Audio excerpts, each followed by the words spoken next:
Mesdames, Messieurs, bonjour. Merci d'être ici aujourd'hui, je suis nombreux.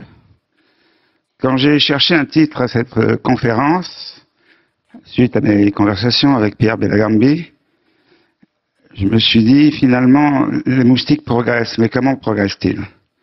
Et Pierre, ma première question va être comment les moustiques tigres se déplacent-ils sur de longues distances et quel est le rôle des moyens de transport dans leur migration? Bonjour à tous, bonjour Thierry. Eh bien, le moustique tigre, au final, prend la voiture, comme le titre de notre sujet aujourd'hui l'évoque bien. Il prend la voiture de plusieurs manières, pas en tant qu'adulte, mais en tant qu'œuf. Lorsque le moustique tigre est apparu en France en 2004, il est arrivé par les Alpes-Maritimes, puis 20 ans plus tard, soit aujourd'hui, il est aujourd'hui dans 71 départements. Donc potentiellement, nous avons 45 millions de Français qui sont exposés à ce moustique, qui est finalement un vecteur de maladies tropicales telles que la dengue et le chikungunya. Et s'il est parvenu à proliférer dans ces départements, c'est que l'être humain l'a transporté dans son véhicule et il a suivi les routes et les autoroutes pour pouvoir arriver jusqu'aujourd'hui au nord de la France. Pierre, quelle est la principale menace liée à la prolifération justement du moustique tigre en France et en particulier en vue des Jeux Olympiques de 2024 à Paris et dans les autres régions? Alors, le moustique tigre, finalement, représente un danger de transmission de maladies qui peut prendre une ampleur épidémique. On le voit sur l'île de la Réunion, où avant 2018, la dengue était une maladie une maladie saisonnière. Elle est aujourd'hui devenue endémique, c'est-à-dire qu'il n'y a plus de saisonnalité de cette maladie et 365 jours sur 365, nous avons des malades.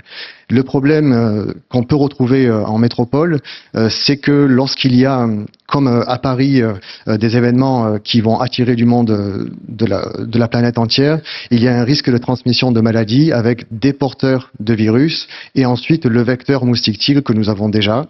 On a déjà comptabilisé 36 cas de dengue entre mai 2023 et octobre 2023 en France. Et le problème est que l'afflux de population qui arrive va augmenter le risque de contamination. On parle beaucoup évidemment du réchauffement climatique. Est-ce qu'il y a un lien de cause à effet sur la propagation de ces moustiques? Oui. Alors, il y a plusieurs liens. Le premier, c'est l'augmentation de l'humidité dans l'air qui permet aux moustiques adultes d'évoluer dans des endroits où ils ne pouvaient pas auparavant parce que l'air y était plus sec. Et puis, le réchauffement climatique va aider évidemment aux moustiques adultes à proliférer, s'installer dans la durée. Il faut quand même savoir que il faut faire la différence entre le moustique adulte et l'œuf du moustique. L'œuf, lui, peut résister à des températures très basses. On le voit au nord du Canada ou au nord de l'Europe. On peut avoir des températures qui descendent en dessous des moins 30 degrés et l'œuf du moustique survivra. Et puis, il attendra que les conditions soient réunies pour pouvoir éclore, donc à savoir une température suffisante qui dépasse les 20 degrés et de la présence d'eau. Alors, comme nous sommes dans un forum économique, évidemment, je voulais savoir quel impact économique le moustique peut-il avoir, notamment en termes de manque de main-d'œuvre. Et vous m'aviez cité des exemples comme le canal de Panama, les mines d'or, et des diminutions de fréquentation touristique, comme ce qui s'est passé dans la ville d'Hyères, à côté de Toulon, et qui a eu la bonne idée de vous commander 450 machines. Tout à fait. Donc c'est vrai que l'impact économique du moustique, on peut le quantifier déjà d'un point de vue historique. Lorsque les Français ont voulu construire le canal de Panama, ils ont dû s'arrêter parce que les morts liées à la malaria faisaient que le turnover et le moral des troupes, si je puis dire, était au plus bas. D'un point de vue assez précis, entre 1881 et 1889, il y a eu 20 000 décès recensés, ce qui fait que il était impossible de recruter convenablement du personnel. L'histoire explique que parfois certains employés prévoyaient déjà le cercueil pour pouvoir venir travailler sur le territoire. De manière générale, sur le continent asiatique, sur le continent africain et en Europe aussi, le moustique va générer des problématiques de turnover, des problématiques de formation. Nous avons des clients qui exploitent des mines et ces gens-là ont un gros problème, c'est le turnover qui les oblige à répéter des formations parce que les employés sont souvent absents car malades. Donc, ces clients-là, j'ai un client notamment en Côte d'Ivoire qui exploite une mine d'or. Ils évaluent, c'est une grande mine d'or, ils évaluent le coût du turnover à 1 million de dollars, ce qui veut dire que l'usage préventif de nos systèmes, que je présenterai un petit peu plus tard, est le bienvenu. Et si je fais un petit retour sur l'histoire du Panama, les Américains, lorsqu'ils ont repris le chantier, c'est qu'ils ont compris l'importance stratégique du moustique et de la lutte intégrée. C'est-à-dire que plutôt que de traiter directement l'adulte, ils ont essayé de comprendre d'où est-ce qu'il venait. Donc ils ont déjà essayé de supprimer l'intégralité de toutes les zones d'eau stagnante. Puis ils sont allés au-delà des berges. Parfois ils sont allés jusqu'à plus de 1 kilomètre au-delà des berges pour contrôler les lieux de prolifération et de ponte des moustiques. Et par ce biais-là, ils ont quasiment supprimé la malaria sur les chantiers en faisant un contrôle global. Et sans s'en rendre compte, là, les Américains ont inventé et mis en pratique la lutte intégrée. C'est-à-dire qu'ils ont utilisé leur savoir, l'observation, des méthodes de lutte différentes, donc la suppression des eaux, l'utilisation de pièges, l'observation, la protection des habitats, c'est-à-dire que les habitats avaient des moustiquaires alors qu'ils ne les avaient pas. Donc par des actions complètement mécaniques, ils ont réussi à limiter l'impact de la malaria. Et c'est vrai que d'un point de vue économique, on le voit plus d'un siècle après, le canal de Panama permet à l'Amérique du Nord de prospérer. Et c'est un véritable succès. Et il y aurait eu un manque à gagner si ce canal n'avait pas abouti. Et on sait aujourd'hui que les Français ont eu du mal à aller jusqu'au bout à cause du moustique. Pierre, on a parlé du réchauffement climatique. Évidemment, il atteint aussi le continent américain. Mais il y a des signes du retour de ces moustiques dans les régions où ils n'étaient pas présents jusqu'à présent. C'est le cas de dire. Oui. Alors, malheureusement, le réchauffement climatique, évidemment, est global et on voit la réapparition de certaines maladies comme le paludisme, même aux États-Unis. On aura eu 5 cas de palu au Texas et en Floride entre mai, en tout cas cette année. Il y a également une explosion de la dengue et puis le retour de maladies comme le chikungunya qui viennent s'installer en Amérique du Nord. On constate des cas de Zika même dans la ville de New York. La problématique est toujours la même, c'est l'urbanisation et l'urbanisation qui aide le moustique à proliférer. Aujourd'hui, on a une espèce de moustique, là on parlait du moustique tigre. Ce moustique-là est un moustique qui est domestiqué. Donc au final, il a la capacité à détecter notre ver comme un gîte potentiel. Il va être en capacité de pondre ses œufs dans cet objet qui est complètement artificiel, qui ne retrouvera jamais dans la nature. Et puis, il peut aussi détecter que cet objet, même s'il est vide, contiendra un jour de l'eau. Donc il va pondre ses œufs dans cet objet-là, mais cet objet peut être aussi une cavité dans le béton, il peut être un jouet oublié ou un cendrier. Et par ce biais-là, le moustique va vivre avec nous, à côté de nous. Il sera aussi dans nos voitures lorsque nous nous déplacerons et il va proliférer et prospérer dans nos jardins. Et évidemment, nos cités occidentales sont excessivement urbanisées et elles offrent un parfait gîte, un parfait habitat pour ce moustique-là. Il va des jardins et aussi dans les égouts parfois. Nous avons des clients en France des collectivités qui viennent positionner des dispositifs de lutte contre le moustique dans les égouts parce que ils vont se reproduire à l'intérieur de ces égouts-là et pour être en sécurité, puis viendront ensuite sortir et piquer les passants sur la voie publique. Oui, il est vrai que dans beaucoup d'endroits, en fait, avoir des moustiques, comme on dit, c'est une plaie. Mais quand les moustiques sont dans des cours d'école et que les enfants ne peuvent pas sortir jouer, donc vous imaginez qu'ils vont être un peu énervés à la fin de la journée. Mais vous avez été effectivement, vous avez équipé des écoles, notamment à Marseille, je crois. Oui, nous protégeons des écoles, des crèches à Marseille et dans 50 villes, une cinquantaine de collectivités françaises, mais aussi dans certains pays comme le Sénégal notamment, où c'est vrai que pour l'instant, et on l'espère, on est confronté uniquement à de la nuisance lorsque nous sommes en France. Mais dans un contexte comme celui du Sénégal où nous travaillons, ou Djibouti, les enfants sont finalement les premières victimes du moustique. C'est 700 000 décès chaque année, dont 90% des décès concernent des enfants entre 0 et 5 ans. Là, il faut s'imaginer que ce sont des dizaines de milliers de classes de 30 élèves qui disparaissent chaque année liées à l'explosion des moustiques. Il est évident que là aussi, il y a un véritable impact humain et économique par la voie de cette prolifération. Pierre, quelles sont les limites des méthodes traditionnelles de démoustication, comme le BTI, et en quoi la prévention reste une solution cruciale?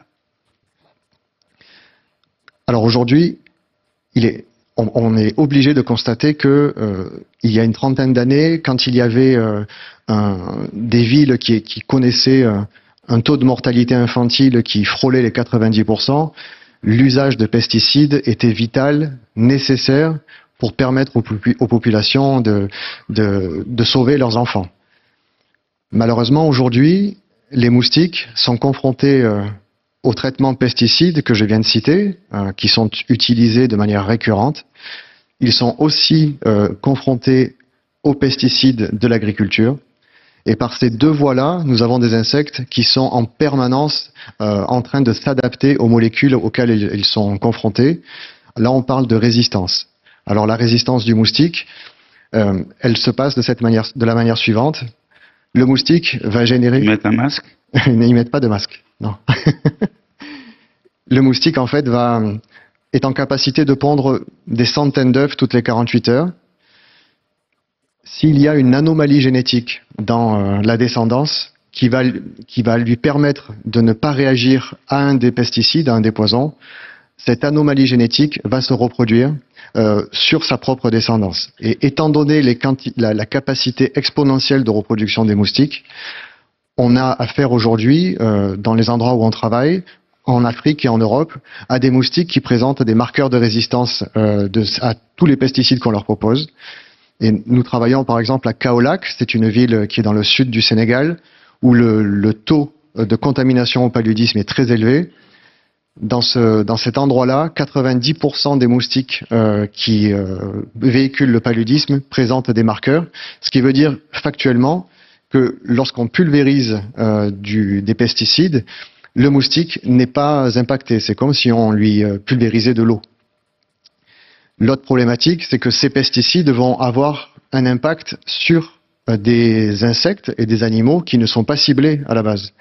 Et souvent, à proximité des moustiques, on trouve les prédateurs du moustique, qui peuvent être des oiseaux, des chauves-souris, des poissons même.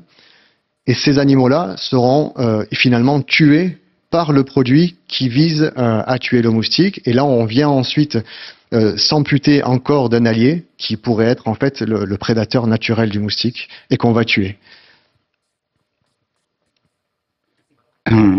Pierre, pour conclure, pouvez-vous nous expliquer en détail l'approche innovante de lutte anti-moustique proposée par Kista et comment cette solution française pourrait se positionner pour lutter contre cette invasion? Donc, Kista est né à Arles. C'est une ville du sud de la France. Nous sommes envahis par les moustiques, comme dans le nord du Canada ou comme dans beaucoup d'endroits du monde.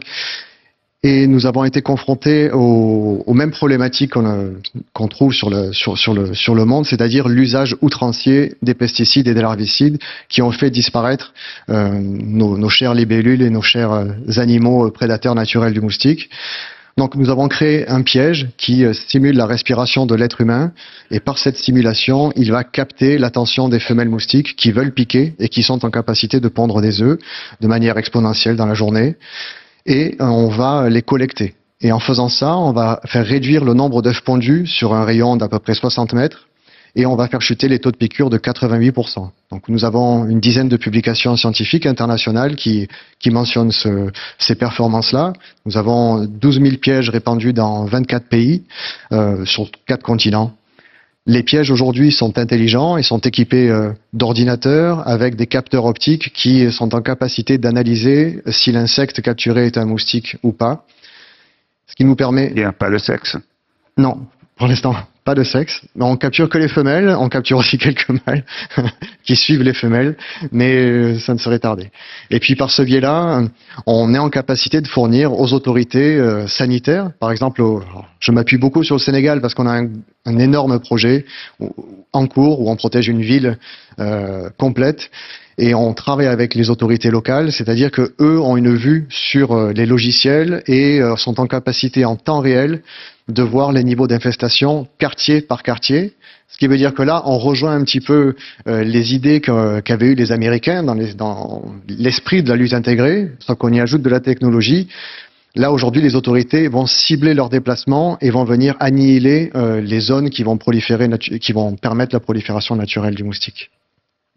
Pierre, je crois que c'est une expérience très récente et intéressante à Libourne, avec la météo des moustiques, justement.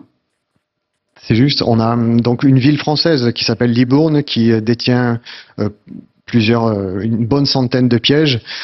Chaque piège collabore avec la collectivité et on a mis en place un système qui s'appelle la météo du moustique, ce qui veut dire qu'au travers de cette météo, en fonction des niveaux de capture et de la situation météorologique du jour, la ville sait en temps réel si le niveau d'infestation est supérieur à la moyenne ou pas. Et s'il est supérieur, encore une fois, on va pouvoir venir cibler une action au travers des employés municipaux qui vont venir traiter les gîtes larvaires. Pierre, pour conclure, finalement, est-ce qu'il y a un peu d'espoir? Parce que c'est quand même assez incroyable que cette minuscule animal fasse tant de dégâts avec des maladies qui, pour certaines, reviennent d'ailleurs, qui avaient été un peu éradiquées et qui reviennent.